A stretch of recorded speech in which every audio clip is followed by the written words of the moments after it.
This forest is only here because it burns, not despite fire, because of it.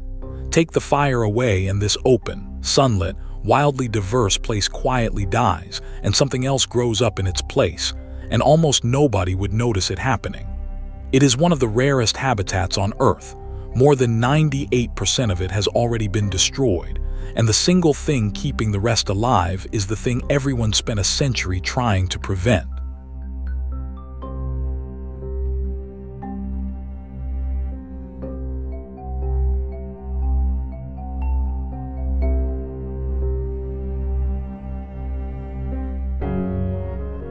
This is the Pinelands Trail on Long Pine Key in Everglades National Park in southern Florida. It is a short paved loop, about 4/10 of a mile, a few miles in from the homestead entrance. The whole walk takes 20 minutes and looks at first glance like an ordinary pine wood.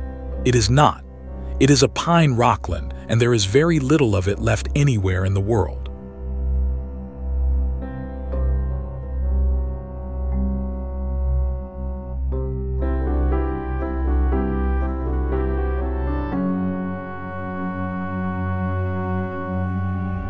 The path is paved, and it is paved for a reason we will get to shortly, which is that the ground on either side of it is genuinely dangerous. Slender pines stand well apart from each other. The canopy is open, the light comes straight down, and between the trunks there is a low, dense, extraordinarily varied understory of palms, shrubs, and flowering plants. The impression is of a forest with the roof half off.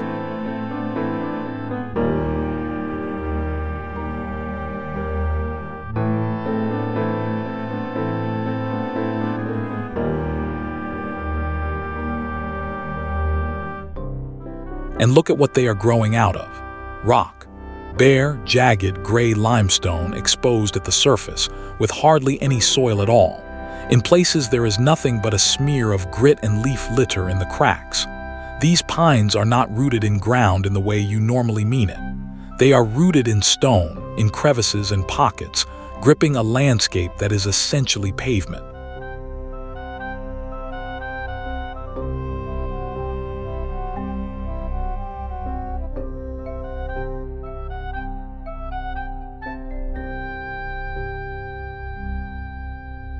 And the pavement is full of holes. Rainwater, made faintly acidic by decaying plants, has been dissolving this limestone for thousands of years, and the result is a surface like a rotten sponge. Pits, cracks, crevices, and small caves, some of them deep, many of them hidden by vegetation.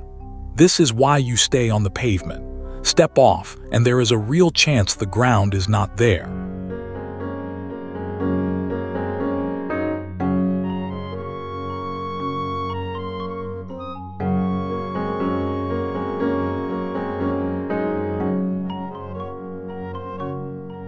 The rock has a name.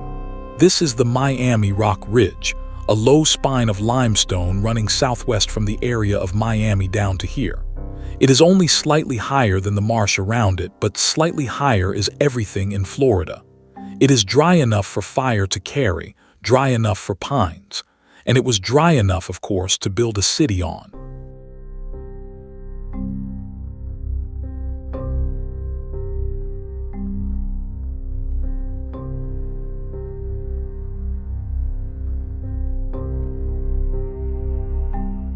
The tree is South Florida /pine, a variety of Pinus ellioti I found only down here. It is the sole canopy tree in this forest. There is no second story, no crowd of competitors.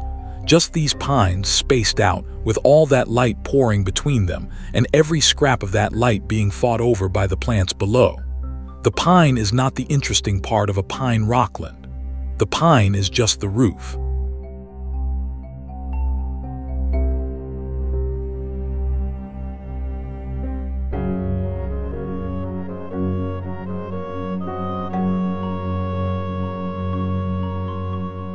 The understory is the point. Saw palmetto, silver palm, coontie, grasses, wildflowers. More than 400 species of plants have been recorded in the pine rocklands. It is one of the most botanically rich habitats in North America, and it is packed into the gaps between the trunks, on bare rock, in a place that looks from the road like scrub. Almost nobody stops here. They should.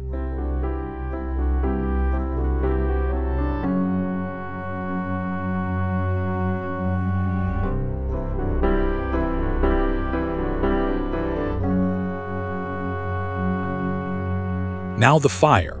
South Florida sits in one of the most lightning-prone regions on the continent, and lightning has been setting this ridge alight for as long as there have been pines on it. The fires run low and fast through the dry understory. They are not the towering crown fires of the western mountains. They are quick ground fires, and this whole community is built around expecting one.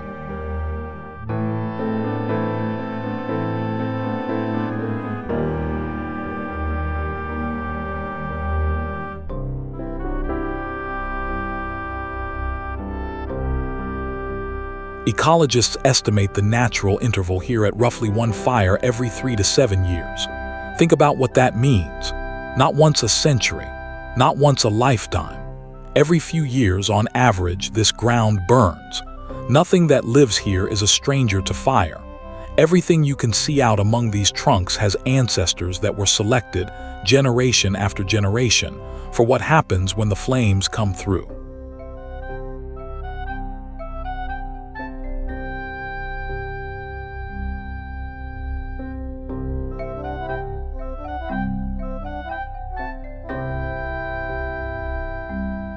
So how does the pine survive? Bark.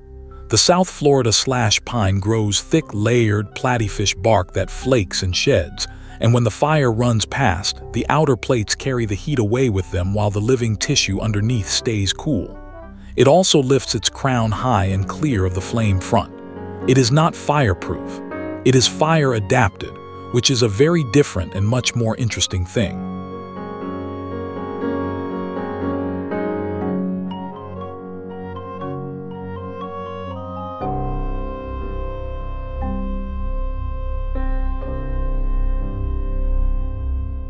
The seedlings have a stranger trick.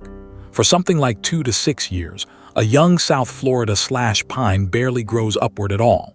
It sits low, putting its energy into roots and puts out a dense tuft of long needles that shields the growing bud at its center. It looks like a clump of grass. That is what it is called, the grass stage. Fire sweeps over, the needles scorch, the bud lives, and the seedling carries on.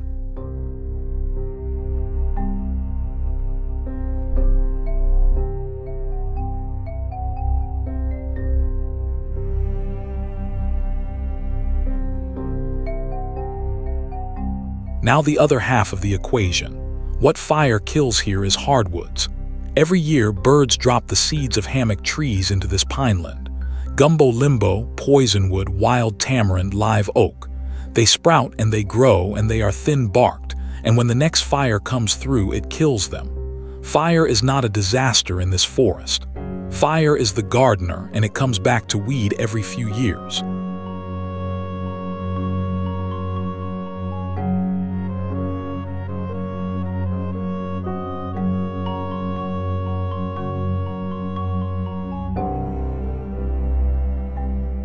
So take the fire away and watch what happens. The hardwood seedlings are no longer killed. They grow. They grow into saplings, then into trees, and they close the canopy from below. The light stops reaching the ground. The 400 sun-loving plants of the understory are shaded out, one by one. The pines, which need open sunlit ground to regenerate, stop reproducing, and the whole thing tips over.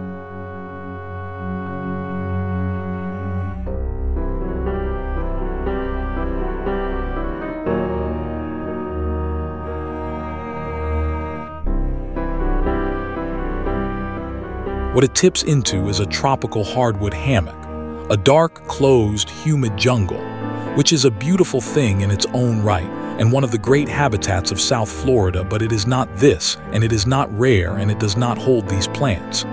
Without fire, the pine rockland converts to hammock, and it is fast, not centuries, a matter of decades.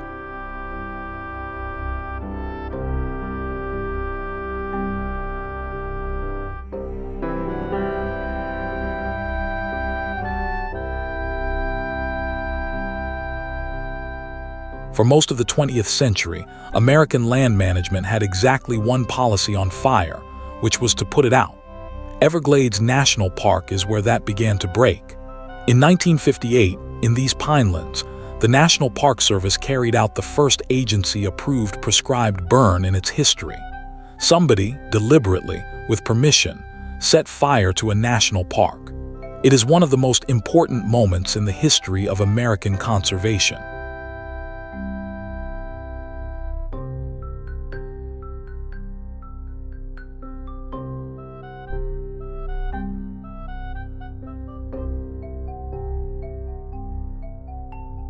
The man behind it was a park biologist named William Robertson, who laid out fire effects plots through these pine rocklands from 1958 onward and simply measured what happened. Burned plots against unburned plots, year after year.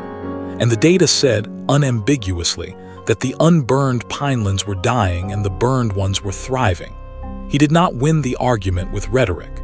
He won it with plots and a notebook.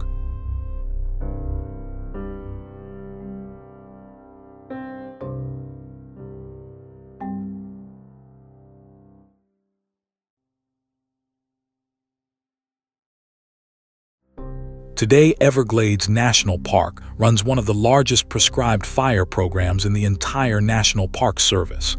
In a routine year, it will deliberately burn on the order of 100,000 acres, which is something like half of all the prescribed burning done across the whole park system. This landscape is not being left alone. It is being actively, repeatedly, purposefully set on fire in order to keep it exactly as it is.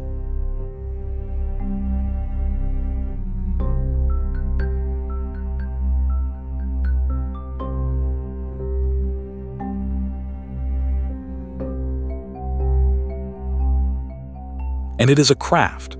Burn too rarely and the hardwoods win. Burn too often and you damage the pines and the seed bank. Burn in the wrong conditions and you send smoke onto a highway or into a subdivision because Miami is right there.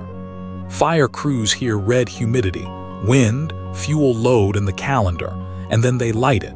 Everything you can see around this trail is the result of decisions like that.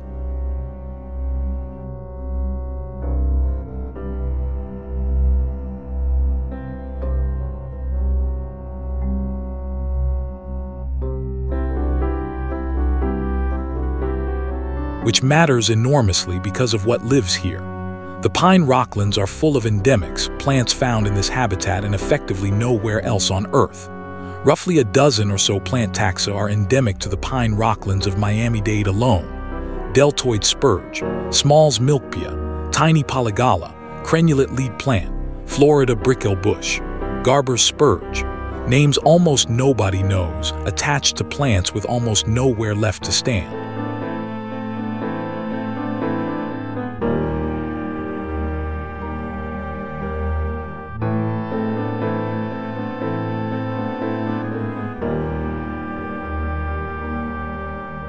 Most of those are federally protected.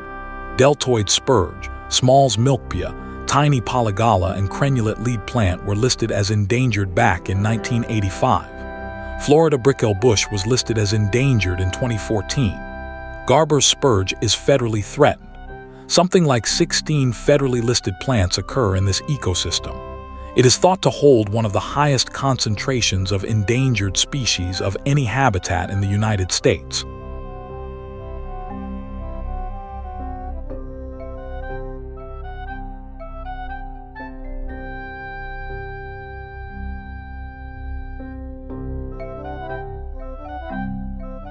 And then there is the beetle.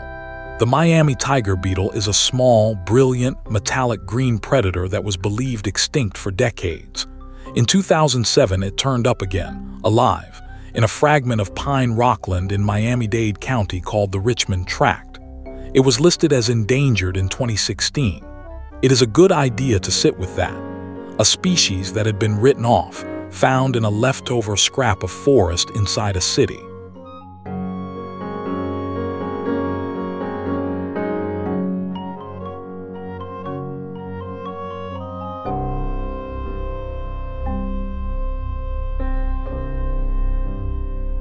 It survives in just two known populations, a few kilometers apart, cut off from each other by roads and housing. To be honest with you, it does not live here in the park on this trail. It lives up there in the fragments. But it is the sharpest possible illustration of what the pine rockland has been reduced to, because that is where the story of this habitat has actually been decided. In Miami.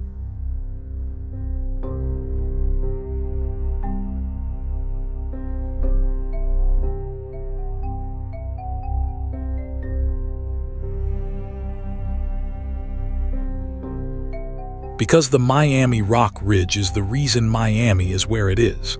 It was the high ground, the dry ground, the buildable ground, in a county that is otherwise wetland.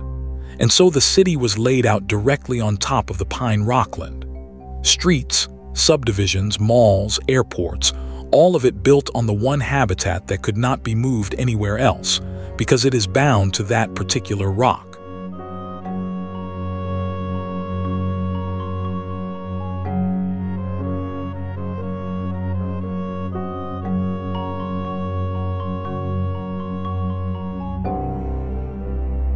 The forest once covered something like 186,000 acres along that ridge.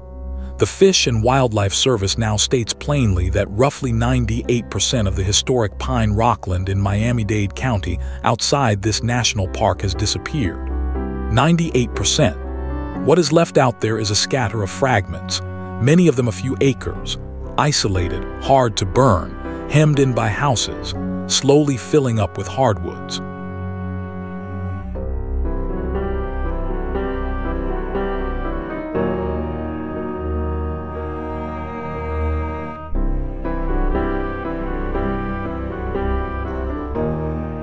Which brings us back to where we are standing. Long Pine Key holds the largest remaining expanse of pine rockland in the United States.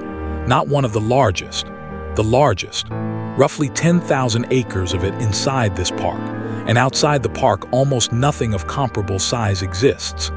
This unremarkable-looking 20-minute loop runs through what is essentially the last great piece of an ecosystem.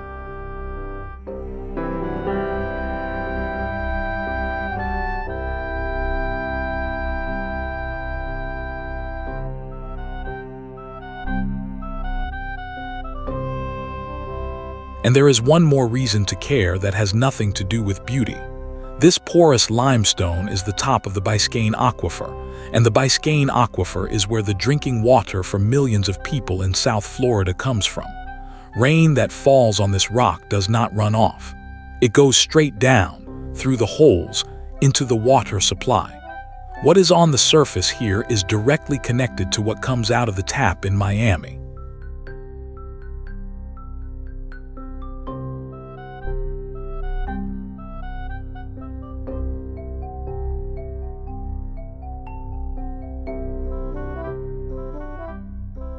The largest animal that moves through this country is the Florida panther.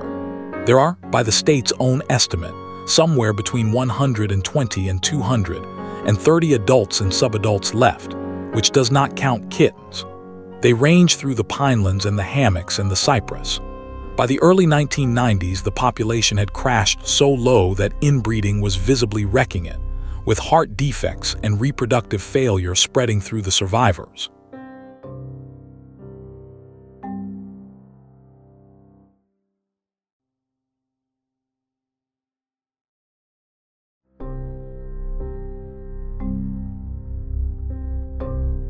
So in 1995, biologists did something drastic. They released 8 female cougars from Texas, the nearest surviving relatives, into Florida. 5 of them bred. The results were dramatic. The population roughly tripled, genetic diversity roughly doubled, and the inbreeding defects collapsed. Heart defects fell from about 21% of animals to around 7%. It is one of the clearest demonstrations anywhere that genetic rescue can work.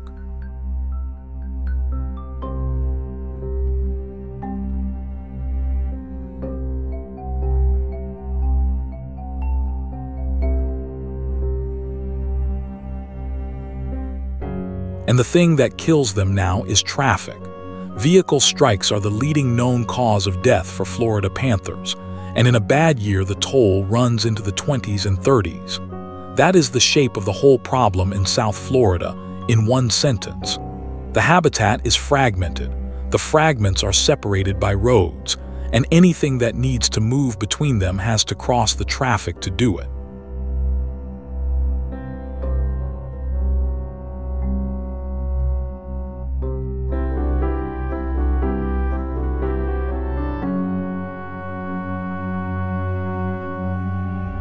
On the 24th of August, 1992, Hurricane Andrew came ashore just north of here, and Long Pine Key lay in the southern eye wall. Studies afterwards found that around a quarter of the trees here were killed outright by the storm, and yet 3/4 were not severely damaged.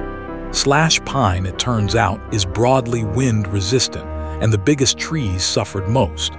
The forest was hit extremely hard, and it was not destroyed.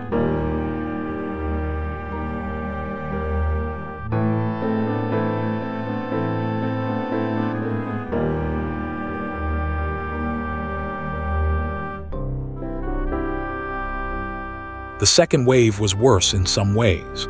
Over the following 2 years, pines that had survived the storm began to die from bark beetles.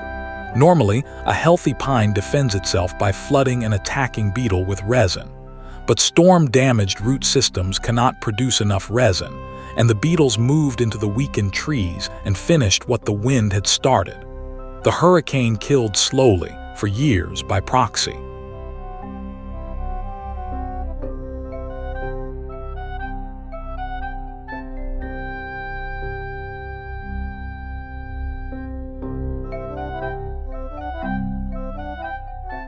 People have been on this ridge for a very long time. The Tequesta lived along Biscayne Bay and the Miami River, and the Calusa held the southwest coast, and both built shell mounds and lived on the abundance of these wetlands. European contact destroyed those societies through disease, slaving, and war, and by the mid-18th century they had effectively been broken. Their sites are still in the ground, and some are still in this park.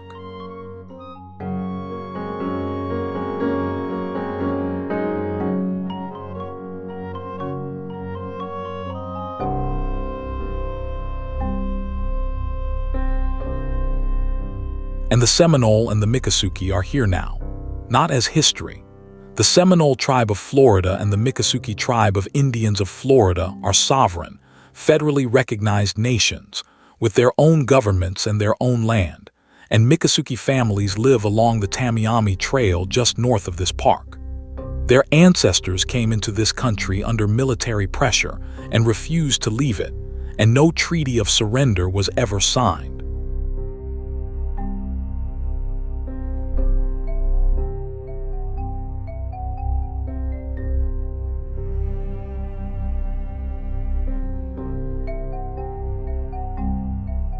So look around one more time, at the black scorch on the bark and the green coming back through it.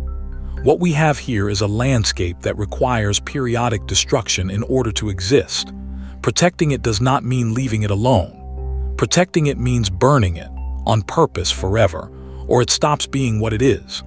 That is a genuinely difficult idea, and it took a century and a stubborn biologist to make it stick.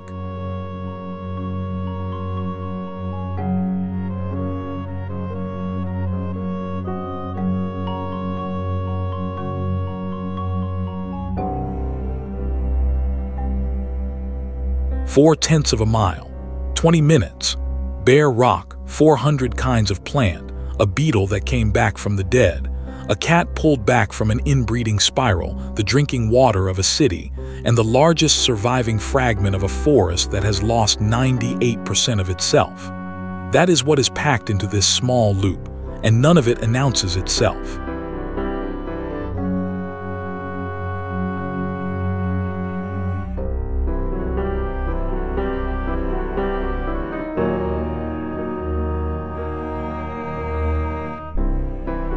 The pines thin out, the road appears, and the forest closes behind us as though it were nothing much. But remember the fire. Every plant on this rock is waiting for it, and counting on somebody with a drip torch remembering to come back and light it again. That is what looking after a place can turn out to mean.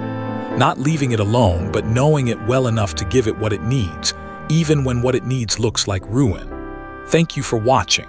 Follow for more trails of the world.